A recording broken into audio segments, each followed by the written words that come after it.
Welcome to Money in the Bank with Frank. We're talking today with Intara Umpak, who is, how do we pronounce it? How do we say that right? Intara Umpak. So welcome to Money in the Bank with Frank. Today we are doing the National Products Expo West, which is a huge consumer packaged good expo. And today we're with Intara Umpak, who is the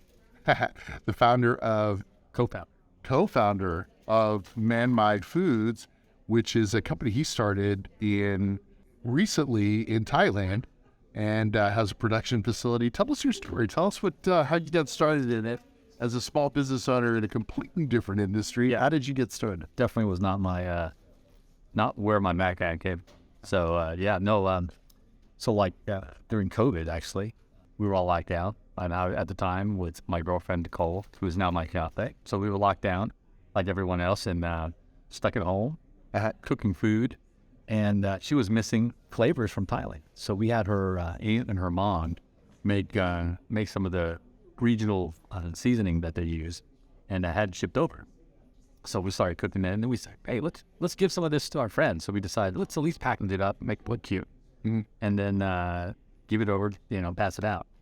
And everyone loved it. No one said, hey, this is no good. So we were like, well, let's give this a go. Let's try and see if we can't make this and start selling. So that's really the genesis of it.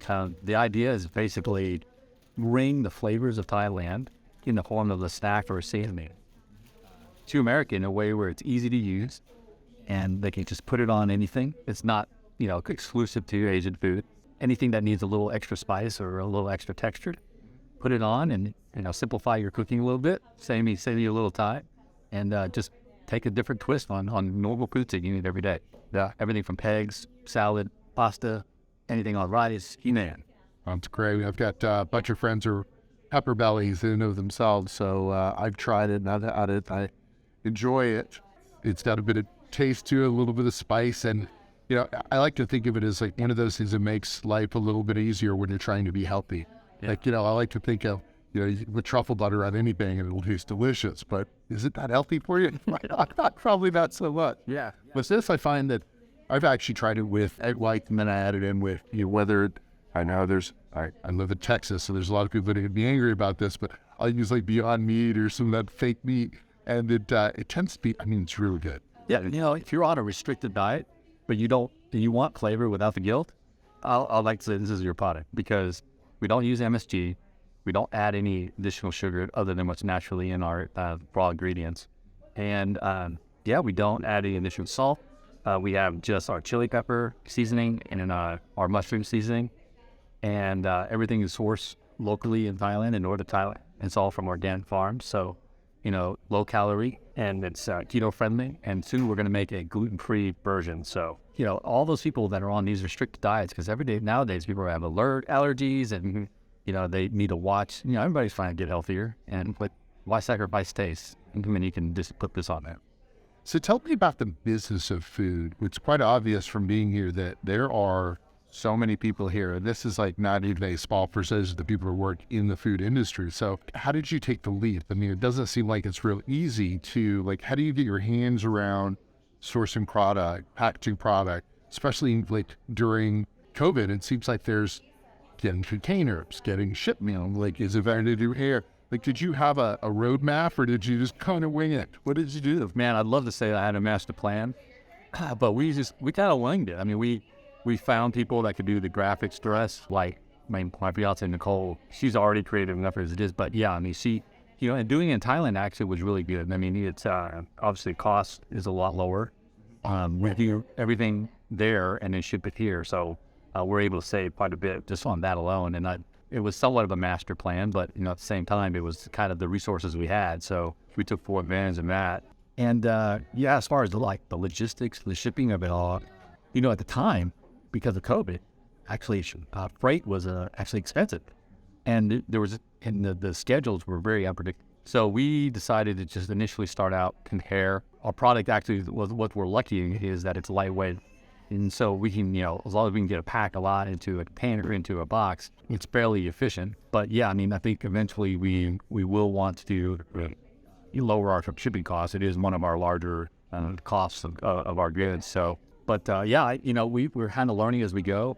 I mean, coming here has been an amazing, eye-opening experience, and especially hearing the stories of these other products, how they came to be, and how quickly. Actually, one of the biggest things I was surprised about was how quickly they were able to get into moved up.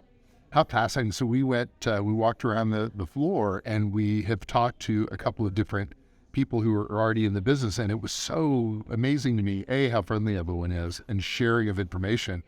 But how many people have a similar story? They basically already either were in the food service industry, or they just cooked, or they just decided, hey, I just want to go find me, and then started their own. Or isn't that fascinating? Yeah, it's amazing. Yeah, it's been inspiring actually, and it's also been reassuring, because I gotta say, like, very nervous coming from a different world. I mean, I was never super bad at goods.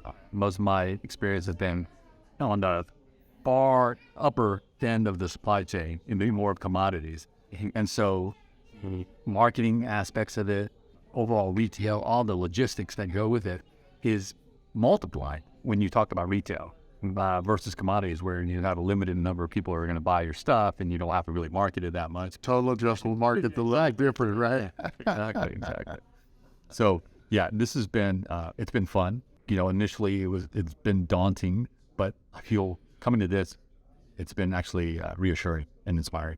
Oh, if you want to tell some people about your product. Oh, yeah. So I'm going to show them what it is. So the idea is that we want to bring taste and flavor from Thailand in a way that's easy to consume. It's not, because Thai food for a lot of people can be very daunting to cook because there's so many ingredients in it. Mm-hmm. But this is like packaged in a simple way. You don't have to do too much. Just put it on after you're done cooking. So you don't have to spend so much time prepping and cooking. So this is our first product. It's a crispy garlic and onion flake. It's been flavored up with our secret seasoning of Thai chilies and mushroom seasoning. And this is the first of hopefully more products that we have planned to come out. But this was what we're lucky with. Oh, and I forgot to mention that we are on Amazon.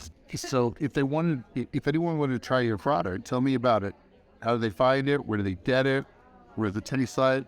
Where do you put it on? I'll start backwards. So you can put it on just about anything. You throw it on salad, put it on pasta, put it with eggs. Get a sandwich, actually really good. Give it a little texture and flavor. Anything that just needs texture and flavor, but you can even cook with it. Actually, I've got people who will grind it up a little bit, and then they'll use it as a seasoning whenever they cook. So it's a very versatile product. If you want that kind of a Thai flavor, you love garlic, you love onion, you love spice, this is a nice, easy way to get that without having to do all that work. And then as far as where you get it, right now, 2 weeks ago, we launched on Amazon. So you can find this, just search for Mamai, M-A-E-M-A-I. And you can search it with the word garlic or onion or both.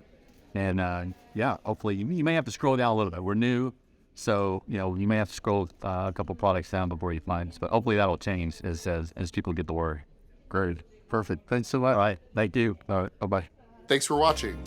If you like this content, you can find me on Money in the Bank with Frank on all of your favorite podcast platforms, on Facebook, on LinkedIn, on our YouTube channel. Look forward to bringing you more content like this in the future. Thanks.